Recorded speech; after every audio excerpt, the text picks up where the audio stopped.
Hiya, it's me, Justin Hawkins, and this is Justin Hawkins Rides Again. Today it's Comments Day. Comments, episode 26. We've done so many of these, but it's just always fun. I'm going to be answering a carefully curated selection of your missives and questions in the only way I know how, with a green raincoat on, honestly. Justin Hawkins Rides Again.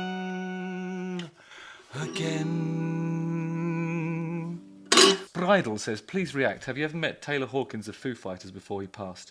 Any Foo Fighters stories? Yeah, I met him loads of times. He was a friend of The Darkness. And in fact, The Darkness's drummer, Rufus, that was Taylor Hawkins' godson.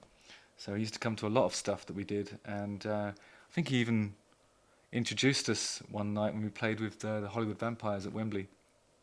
So he was a friend of the band.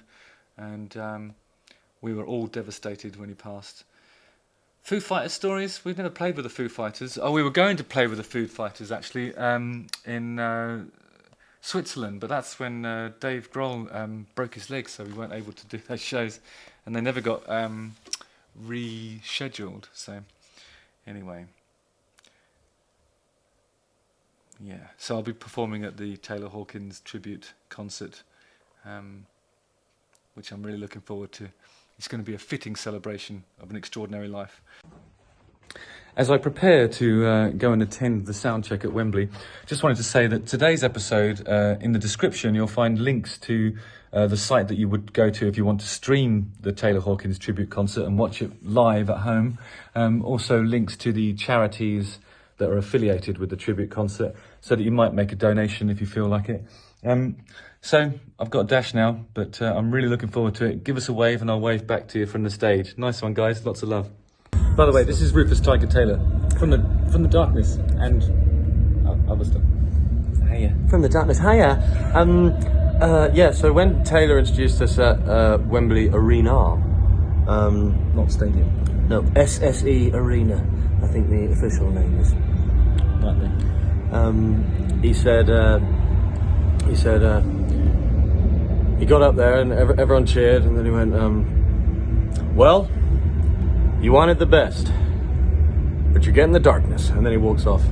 And then we walked on to uproarial applause. Does that make sense? Uproarious? No. Applause. To applause, and a great night was had by all. Wonderful stories. L. Karim G says, hey Justin, as a saber-toothy challenged soul, not unlike yourself, I had braces in my 30s and found myself being strangely attached to its wonderful architecture. I wondered how becoming lispy lisp person affected your vocals. Question mark, question mark, question mark. Thanks for your question.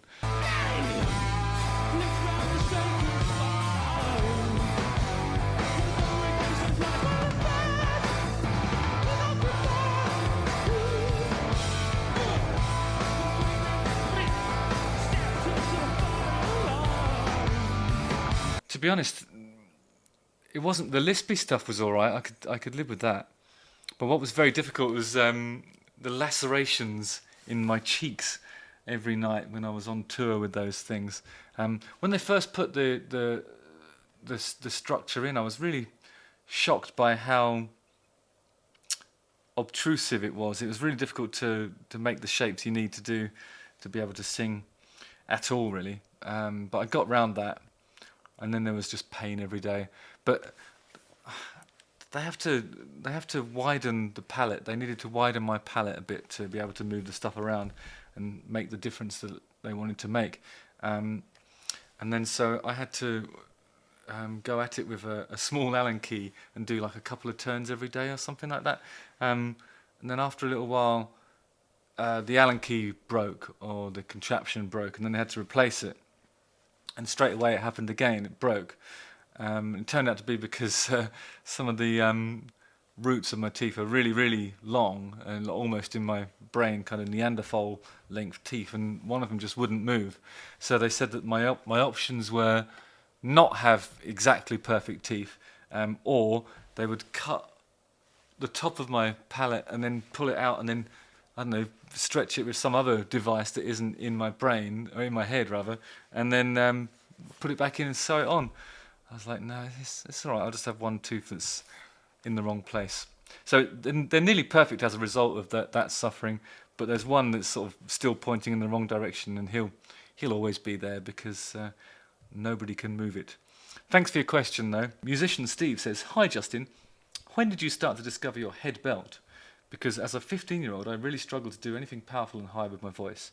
It's all falsetto, and it doesn't tend to cut through the mix with my band. Love the content and can't wait to see The Darkness live at Vibrations Festival." Where's Vibrations? Is that Falkirk? All right, cool. I'm looking forward to that one as well. This is a good question. When did I discover? Thing is, I never really wanted to be a singer. I was always wanted to be a guitar player. So I think I discovered that that part of my range is the thing that cuts through the most when you're in a loud situation with a band that isn't turning themselves down to accommodate you.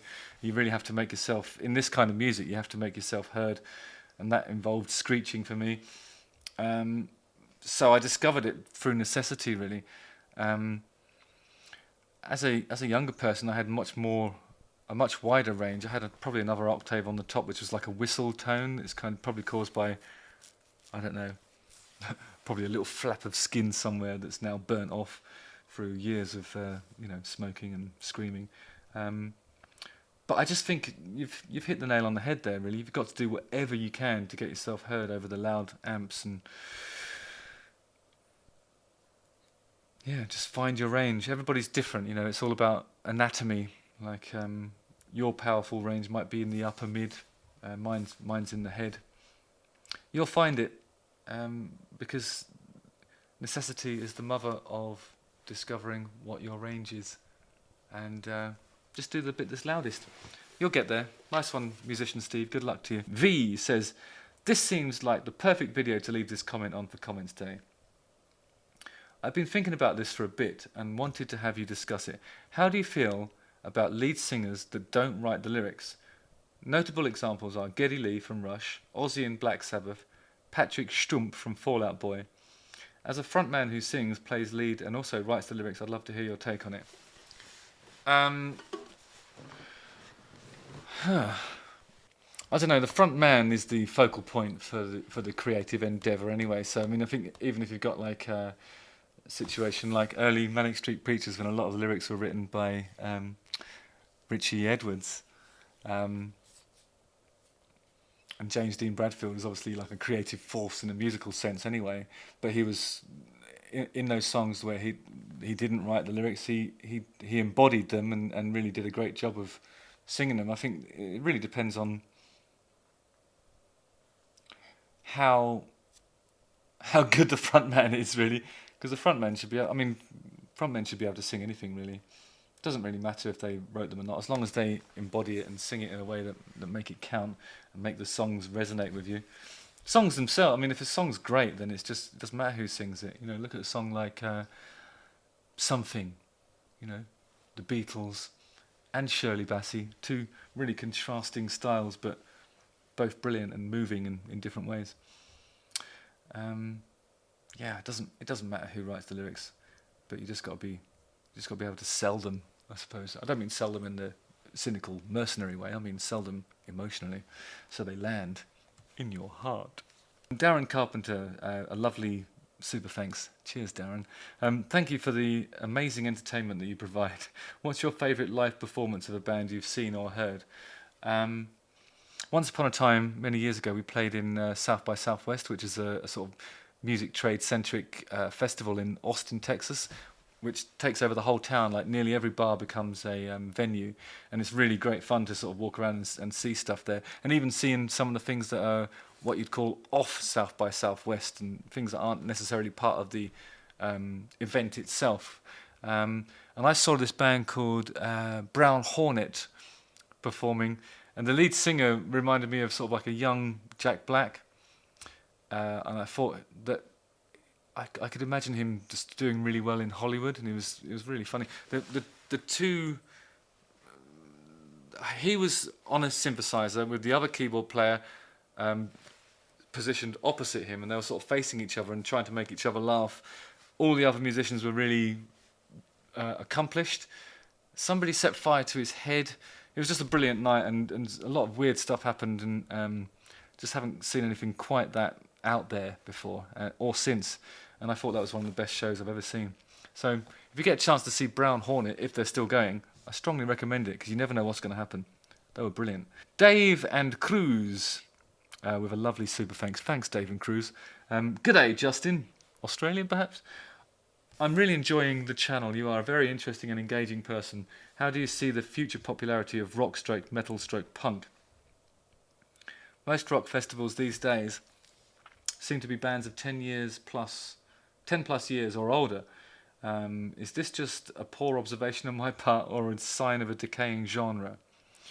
Well, I think you've listed 3 different genres there. I would say punk, for whatever reason, punk is having a bit of a purple patch, and bands like the Chats, Amel and the Sniffers, and all this. In fact, a lot of Australian stuff is coming through that I think is really exciting.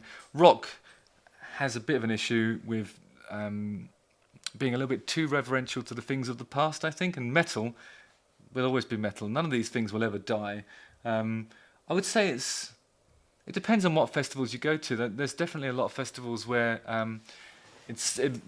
this year, for example, I think a lot of the bills look like heritage bills and legacy bands, because they've been trying to put festivals on for 2 years during COVID and not able to. So the bill rolls over, and it just seems like a slightly outdated lineup by the time they finally get around to putting these things on. 10 years is no age for a band, though. I think, what do you think? 20, 30 years is a reasonable shelf life for a band that has like average longevity in these. You want to see a band develop. Punk stuff should be played by young, snotty kids. But rock and metal, any age, surely, any age. Right? Please say that's right. Yeah, I wouldn't say decaying genre. There's good and bad in all of it, and there's young and old in all of it, but punk seems to be the one. Watch this space. It's a brilliant time for punk. It really is. Noodle Eat with a lovely super thanks. Cheers. Love Motorheart. So much quality on one album, and for that matter, on this channel. Thank you for The Darkness and Justin Hawkins Rides Again. Question for Comments Day. Have Gibson or others asked you to do a signature guitar? If not, would you do it if they did? Well, it's an interesting relationship with Gibson. I mean, I've played Les Pauls since the very beginning, really, and when I was a kid, I just wanted to play Les Pauls. I love Gibsons. They're brilliant. I did do a collection of signature guitars, but they were very, very high spec, so we only made about 10 of them, I think, in the end.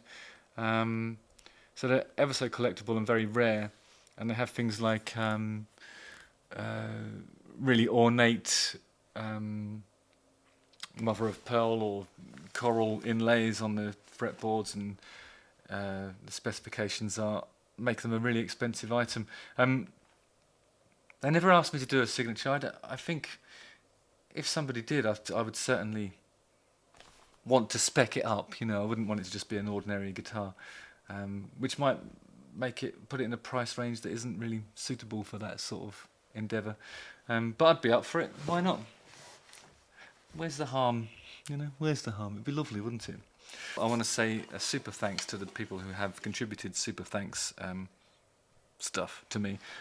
Miles Glasgow, El Karimji, Jesse Mustunen, GS79, Jigs111, Angela Evans, Io Lair, ADE87, David Allen, Strange Device, Rahul Rodam, Mark Hadfield, Old MC Money, Darren Carpenter, Dave and Cruz, and Vicky. Thanks ever so much, guys. I really appreciate you. Justin Hawkins rides again.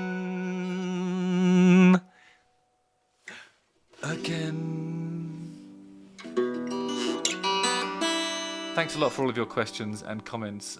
I will always try to answer them as honestly as I can. So use this area beneath to ask me whatever you like, and I'll try and cover them next time we do this. Don't forget to like, subscribe, hit the bell for notifications, and watch one of these 2 videos. Cheers, everyone. See you later.